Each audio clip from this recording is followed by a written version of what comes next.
You know, it's funny, Lindsay, during the break, I got an email from Robin, and she says, by the way, you were talking about voter ID, and she says, you know, add to the list of things you were talking about that in Henderson County, North Carolina, they require an ID to get into the homeless shelter, which I think that's interesting. You know, all of these folks, these Democrats want to take away the right for people to mandate a voter ID to vote, our most precious right.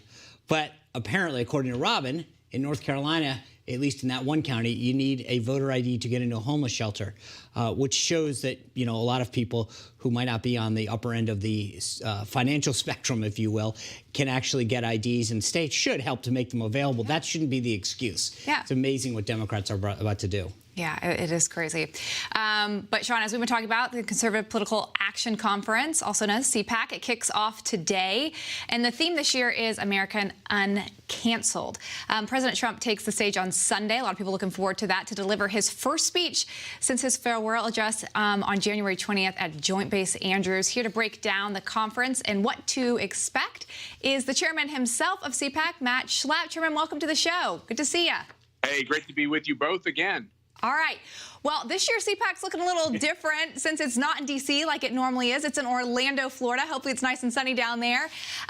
What's the difference besides not being in D.C.?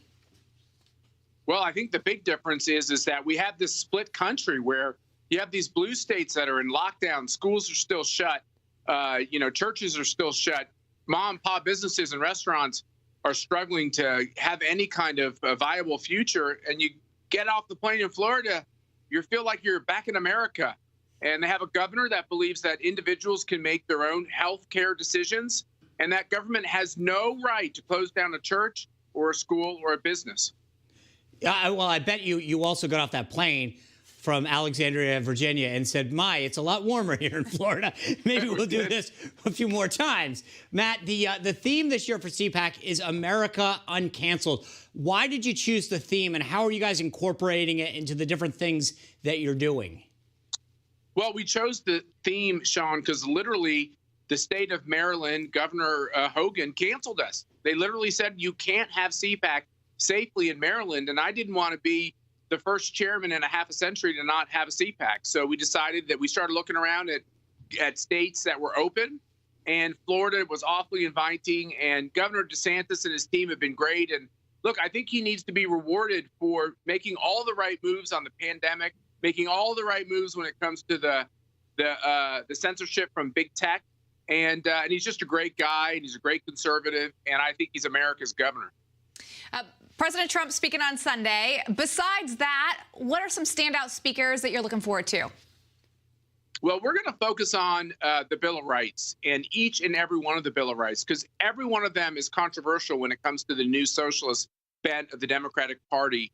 And we're going to walk through what we can do to ensure them. And of course, we're going to spend a lot of time about what happened around the election. We must never elect a president the way we did last time, ever again.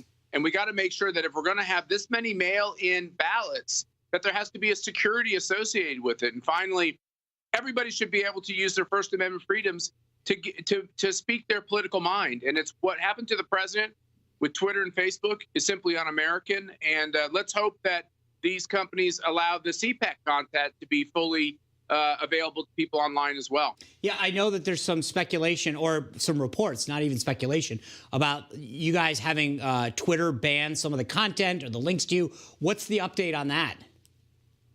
Well, so far it looks like we're going to be fine with Twitter. There were some scary moments. We're having some issues technologically within the hotel. A lot of people online are saying they're trying to kind of digitally shut down CPAC, but don't worry, Sean. I think the American people believe that people ought to be able to speak their mind, and we're going to get our message through. And the more they try to attack us, the louder we're going to talk. Good. Well, as I mentioned, President Trump speaking on Sunday, all eyes on that. A lot of speculation about what he's going to say or what he doesn't say. What do you hope that his message is? Well, I can understand why he wants to settle some scores. There's been some pretty nasty comments from some establishment D.C. Republicans. But I think you should focus on how we stop this socialist policy that's coming out of the White House, coming out of Congress, and talk about the future. Talk about what we can do if we keep this coalition together of Republicans, of conservatives and of these new MAGA voters who are a little more independent minded. If we can keep this coalition together, I think we're going to take back the House. We're going to take back the Senate. And I think we'll take back the White House. But we got to hold this coalition together. And President Trump is key to doing that. You know, Matt, I know you guys are going to pay tribute to Rush Limbaugh. Any preview as to what that looks like? Yeah, I think we're going to use words from his really famous CPAC speech in 2009 when Barack Obama had been elected president. And we were basically told if you criticized Barack Obama, you had racial bias. And then Rush Limbaugh stepped on the stage at CPAC and reminded us what it was to be a conservative and that it was honorable to oppose policies that were bad. And we're right in that moment again. The policies coming out of the Biden administration are actually much more radical than the Biden administration, more radical than the Obama administration. And I think hearkening back to Rush Limbaugh's speech will be very comforting to conservatives who are wondering what direction they should go in. Yeah. Well, I wish you the best of luck down there. It's unfortunate. I really was looking forward to it. I joked with Larry O'Connor. I stood in the Gaylord today, but I was like, where is everybody? So I hope you enjoy the warm weather down there. And we will be carrying a ton of the speakers here on Newsmax. Thanks, guys. Keep up the great work. Will do. Hi, Emma Reckenberg here. If you like this video, there's a whole lot more to see on Newsmax TV. You can watch for free right here on our YouTube live stream and be the first one here each time our experts break down real news. Just hit that subscribe button, ring the bell icon, and stay with us on America's fastest growing cable news channel, Newsmax TV.